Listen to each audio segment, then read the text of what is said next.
God is Open. I am your host, Christopher Fisher. Today we're going to be talking about time travel movies. So time travel, that's a topic that often comes up in Christian circles because often there's this claim that God is outside of time and that he could look into time and he could enter time at various points.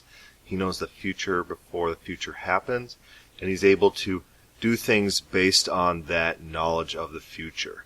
And so what this does is this, just like all the sci-fi movies we're going to be talking about today, it introduces a lot of paradoxes, things that are impossible and things that are irrational. And it introduces this science fiction into Christian theology. And this is not theology that you get from the Bible. You don't get God peering into the future and then changing the past, or you don't get God time traveling. You don't see God experiencing the past and the present in the same manner. You just don't see this in the Bible. And so this is just extra speculation that's brought to the Bible. And Roger Olson has a good article about unwarranted speculation and its divine timelessness. He says, that's just not in the Bible, and I don't know what it brings to the text. I don't know what it does for us, but it's just speculation.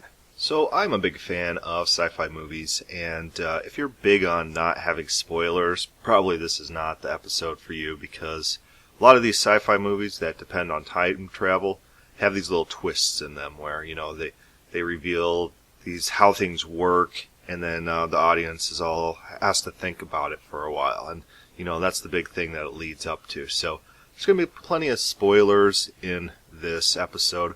But we're just going to talk about the physics and the concepts of time travel through use of these movies, so the spoilers are not avoidable. So one of my favorite movies of all time is 12 Monkeys, and this stars Brad Pitt, and Bruce Willis is a time traveler who meets him, and Bruce Willis is sent into the past. And his mission is to figure out where this global plague has come from that has destroyed all of mankind, and he's looking for the source so that they could, in the future, get a solution. And the physics of this time travel are such that he cannot change the past. His mission is not to stop the virus from propagating, because that's already done and gone.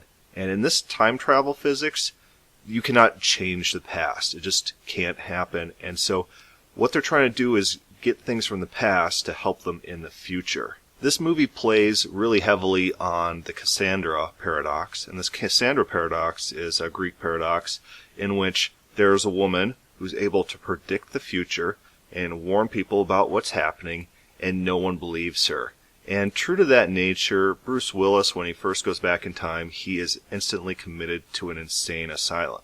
And so throughout the movie, he has to try to figure out if he's actually insane or if he's not insane. And the movie, one of the things I like about it is it attacks modern psychology, where psychology is this religion, and the psychologists tell us who's crazy and who's not, and that's very arbitrary. And so that's just one of the good elements in this movie that makes it worth watching. So throughout this movie, Bruce Willis has all these dreams, and he has dreams about this woman with blonde hair, and he has dreams about this guy getting shot and stuff like that. And it turns out, in the end, that when he tries to escape off with her and go live their own lives on an island free from the plague, he's trying to escape from the future. And this ends pretty badly for him, and he's shot to death. And as he's dying, he sees a younger version of himself, who is in the airport while he is getting shot. So the dreams he was having were memories from when he was a kid, and when he was a kid, he watched himself get shot to death. And so that causes this loop that, now the kid's going to grow up having these dreams and go back in time and then watch himself get killed again. It's just always happening. So in N12 Monkeys, the physics kind of work for the movie.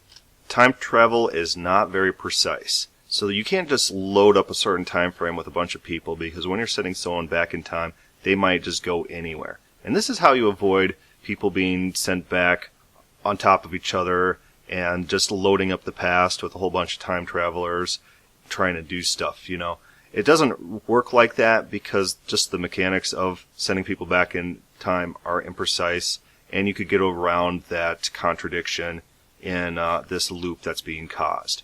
Because if you could just take like thousands of people from the future and send them all back to the same point of time in the past, and then farther in the future you could send even more people and more people from the future, then it becomes very unbelievable that, you're going to get the same causal chain of events to get to those people being sent back into the past. And that's what this movie relies on, is a static timeline that cannot be altered. And so they have to build a mechanic that invalidates that probability. So time travel has to be sketchy. Only a limited amount of people can go back in time, and their actions all have to be predestined and set in fate. So the Cassandra Paradox, it comes in play because James Cole, the Bruce Willis character, he's having these dreams, and these dreams are not able to warn him about what's going to happen, and he's forced to go through this causal loop countless times. It just cycles. So 12 Monkeys, in order to work, it has to assume away free will. Sending someone into the past can't alter anything, and that has to be part of the established timeline. So without the ability to act, to do something new, nothing can happen that hasn't already happened. But you also have to assume that more time travelers can't be sent back at later dates to complicate matters to the same time. Because there's an infinite future in front of us, and so that gives you an infinite number of people that can go back in time, and it really complicates matters. And so in that timeline, if they want to try to make it make sense, they have to destroy time travel somehow in the future so that these future time travelers can't go back and complicate matters. That's the only way a movie like this is going to work, with a set and established timeline. So the Cassandra Paradox, Christians should take note about the Cassandra Paradox. And the Molinists, they say God knows the future, and God knows every possible future. But can God warn people about what will happen? In Molinism, that can't be a possibility because God knows the future. He also knows all the alternatives. But if God tells someone what will happen, can that person choose to do something else, or are they fated to do what God knows will happen? Is that a possibility? Can God tell people what he knows in the future that will happen, and then can they change it? With a set future, it doesn't matter if you're a Molinist, it doesn't matter if you're an Arminian, it doesn't matter if you're a Calvinist. If someone tells you a set future in any of those systems, you are powerless to change it because that future is known. It doesn't do any good just to say that, that was a possible future, and now you're free to subvert it, because then the future was not known, was it? God wasn't telling you what will happen, was he, if you were able to subvert what will happen? And God would probably be lying, or you have to really resort to open theism. Neo-Molinism is the open theist version of Molinism, where God knows all possible futures and then waits to see what we decide to take. But God knowing the future, it creates paradoxes that just don't work. And it's a rational concept, at least when coupled with free will. I mean, in Calvinism, if the Calvinist believes that everything is fated, then sure, God could tell people the future and then they cannot subvert it because they're fated to do otherwise. So the next movie we're going to be talking about is Edge of Tomorrow. And if you've ever seen Groundhog Day with Bill Murray, this is the sci-fi version of that. In this movie, Tom Cruise plays this reluctant soldier. And he gets blasted with this time travel substance. And so it turns out that whenever he dies, he resets the clock on his day, And so just like in Groundhog's Day, every day he wakes up anew and he does everything the same way again. In this movie, every time Tom Cruise dies, he wakes up and he has to try to relive his day and figure out the optimal steps to take in order to get what he wants to do done. He wants to get rid of this time travel stuff. He wants to get rid of the enemy that they're fighting. He wants to try to solve these mysteries. And he wants to learn how to fight. So he spends days training and he spends days fighting and, stuff like that. And in this movie relies very heavily on fatalism. And so you see scenes of him and he is running through this war zone and he is timing out every single event and he's timing out every single left step every single right step to try to figure out the best way to get through his day. Stuff like that. Just think about it. How easy is it for us to do the exact same thing in the exact same manner day after day? You have to assume away the butterfly effect where, small little changes that you do, small movements, they can't affect the overall narrative of the day, and they can't have this effect that moves out and forces everyone to move in a different fashion. For example, one scene, the main protagonist, Tom Cruise, he covers up a poker game that would have been found otherwise, and the day plays out basically the same way as it would have if he had just let that poker game be found. So this movie works for what it sets out to do, and it only works through fatalism. Every single person, every single thing on Earth is seen as an input-output device. If you put certain inputs into someone, if you put certain inputs into the world, then certain things are fated to happen. There's no free will, and basically if someone had like a super sophisticated program that just replicated someone's internal nature, like let's say you transfer someone completely to a computer and then run through various input outputs into that thing, you'll be able to determine the results. In the world of Edge of Tomorrow, people are not conscious thinking beings. They're just robots acting on input and output based on conditions that were programmed into them through some sort of nature effect. They do not have free wills, and they can't decide for themselves various things. So literally in the movie, Tom Cruise has to troubleshoot the various inputs and outputs in order to get people to do what he wants them to do, and they work on a consistent basis if he does the same thing time and time again. So it's fatalism, and people are robots. So some Christians think that this is how people actually operate. They say, when God's testing Abraham to know his heart, they say, doesn't God already know his heart? Doesn't he already know what kind of things will come out of Abraham if he puts various inputs into Abraham? They think that God being able to look at a heart, he should be able to know how they respond to every single circumstance ever, as if people were these robots, these machines, which have code, and all you have to do, you don't even have to test the person through, external experiences. You could run simulations in a simulator, just taking that person's makeup and then injecting various scenarios in it, and you know what they do. This is robotics. This is not free will. This is very mechanical, and Christians believe this is the way that the world operates. But in the Bible, the world doesn't operate like this. God doesn't know people's hearts unless he tests those hearts. And he's often testing people to see what they will do.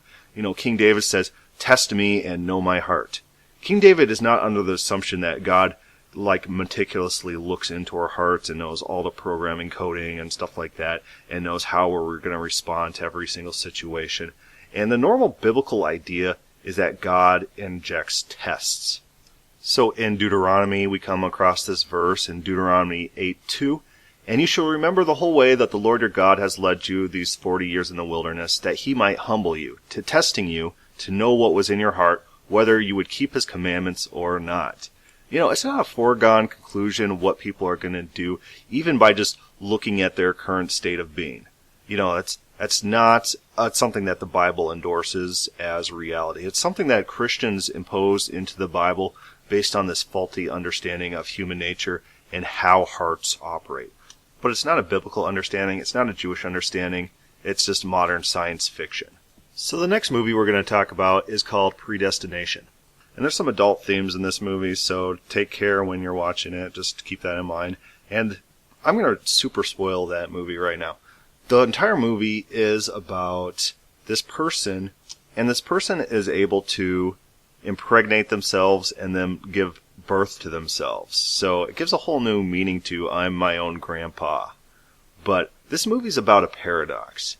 And this paradox is that this person, this being, they would not have existed if they didn't make themselves exist. They're spawning themselves into existence through this time travel mechanic. So think about it. How did this person come into existence? They grew up, They time traveled back to an earlier point of time. They impregnated themselves. They had themselves. And that baby was transported into the past, which just completed this cycle. There's no outside influences on this cycle. And so they're spawning themselves into existence. How is this not possible, let's say, if God is outside of time, and God's able to enter time at various points in history? How can something like this not be true, that people can spawn themselves into existence through some of these time travel paradoxes? After all, you have this loop where God can actually do that. God could just enter time wherever he wants and then supposedly exit time again.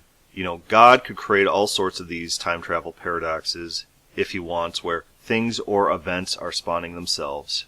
Like our other time travel shows, this really has to rely on fatalism.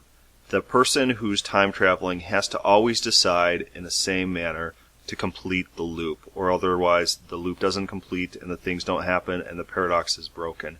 So fatalism has to happen in all these time travel scenarios so far. What this tells us is in Arminianism, in Molinism, in Calvinism, if the future is known, there has to be fatalism. People have to be input-output robots.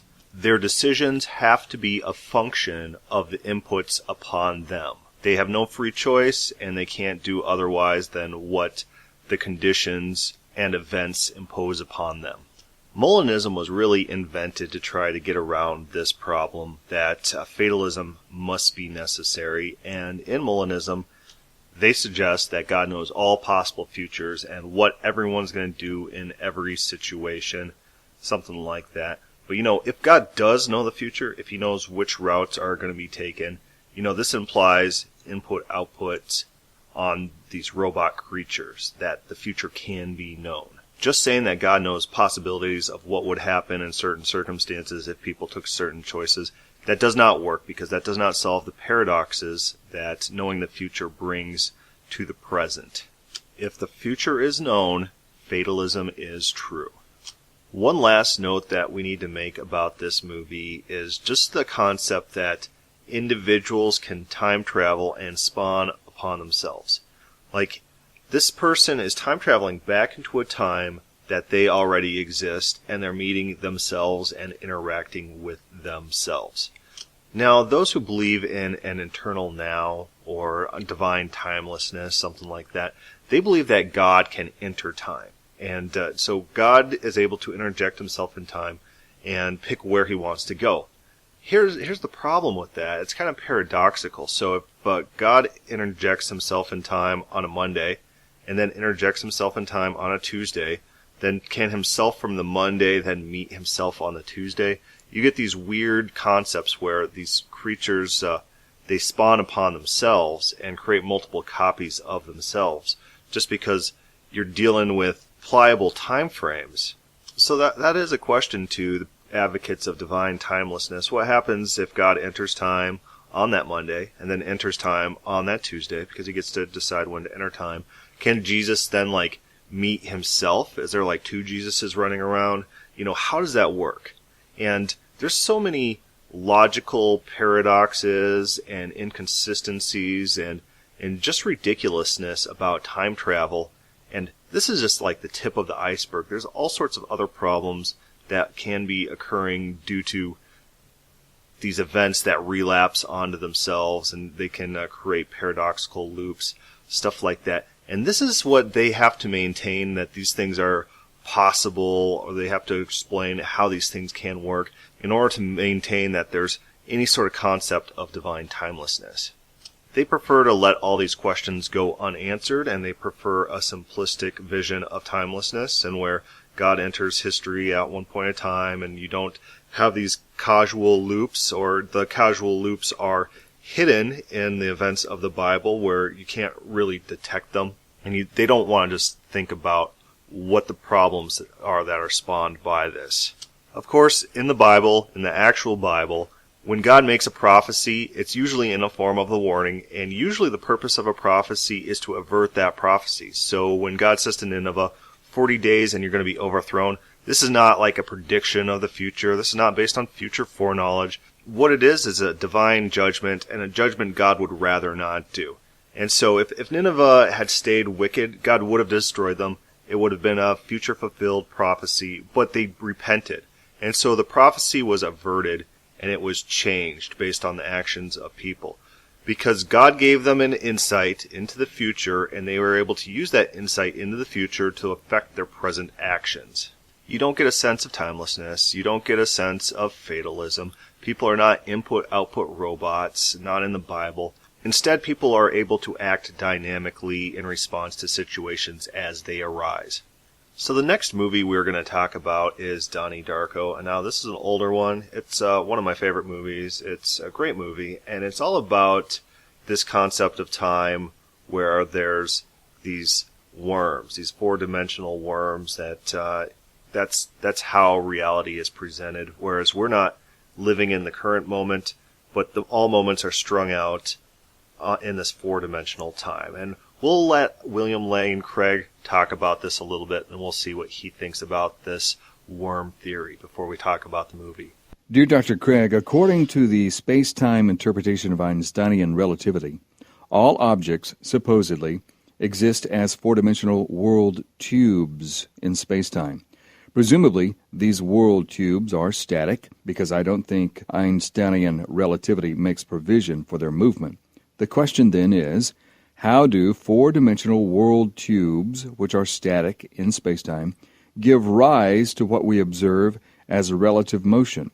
Are there some mysterious dynamics supposedly at play here? Well, the idea here that he's talking about is that there really is no difference in reality between past, present, and future events. All events are equally existent. They're strung out like beads on a necklace, so to speak. And one end of the necklace is the beginning of time, say, and the other end of the necklace is the end of time. But all of the beads on the necklace are equally real. All of the events in time are equally real. And we think of ourselves as located on one of the beads and sort of moving along from one bead to a next.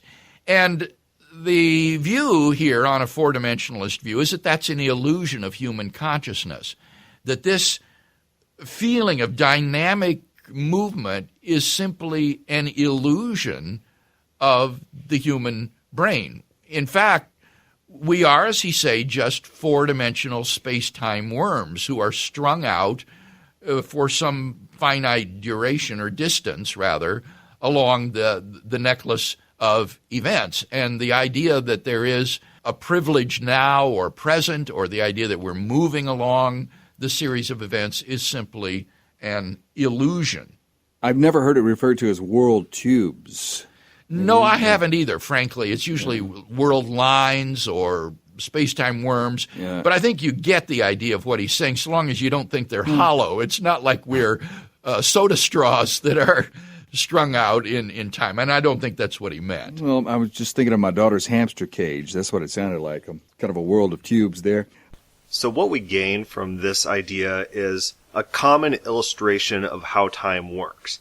Time is just not the here and now, but there's this fourth dimension, and all events, past and present, are seen as all actual reality, all at the same time, and it can be better visualized by intersecting paths of these time worms, like wherever we're going to walk, that's where the time worm goes. And you really see this illustrated in the movie Donnie Darko. It's kind of not central to the plot, but he's in a house, and this worm protrudes from his body, and he really follows this path of this worm until he finds a key device that's essential to the plot being fulfilled. So in this time worm theory, he did not have a choice, because that time worm theory was what he was going to do. And so him being privy to it wasn't able to change the events that were going to happen. And it looks like William Lane Craig, he really endorses this view in the clip that we played. He said, we really are these four-dimensional time worms. I don't know how this works with Molinism, that you have all these potential possible worming outs, but one of the concepts in this theory of time is that there is an actual reality that transcends the present now, and that's fixed. It's fatalism, and it's saying that These things have to happen, and all events exist as if they are reality. So talking about the future and probabilities, when God's talking about, if the people are going to do X, then he's going to do Y. If they're going to worship him, then he's going to bless them. If they're going to reject him, then he's going to hurt them. All of those things, they're talking about possibilities. That has to be excluded by this worm fourth dimensional time, where everything is set in stone and everything is present reality. And the current present that we experience is just an illusion. So the Bible doesn't talk like this at all. It talks about the world as if presentism was true, that all that exists is now, and there's no past, and there's no future, and the only thing that we could say is reality is in the present. The past is just a memory. That's past is something to be referenced. We can't experience the past. We can't go into the past. And the future is full of possibilities and probabilities. That's how the Bible is written. So instead of this, these people that are obsessed with the worm theory of time, they think that everything is the same. The past, the future, and the present, it's only the same, and our current experience is an illusion. And so we're not really experiencing the presence. That's just artifact of how reality works. It's not real though. It's an illusion. So we need to be very careful when we're discounting our own personal experience about how time works, and then discounting how the Bible talks about experiencing time, and how the future is experienced, and how the past is experienced. And we need to be careful when we are trying to trump that and propose an alternative theory of time that is supposedly believed by God in the Bible and the authors of the Bible that there's no mention of in the Bible. But Donnie Darko, the movie, it presents this different type of time travel, a time travel that we see within other movie universes, like the Star Trek reboot, where an alternate universe is spawned when time travel is involved. So the entire movie of Donnie Darko takes place in an alternative universe, and the point of this universe is to make sure that the primary universe does not collapse.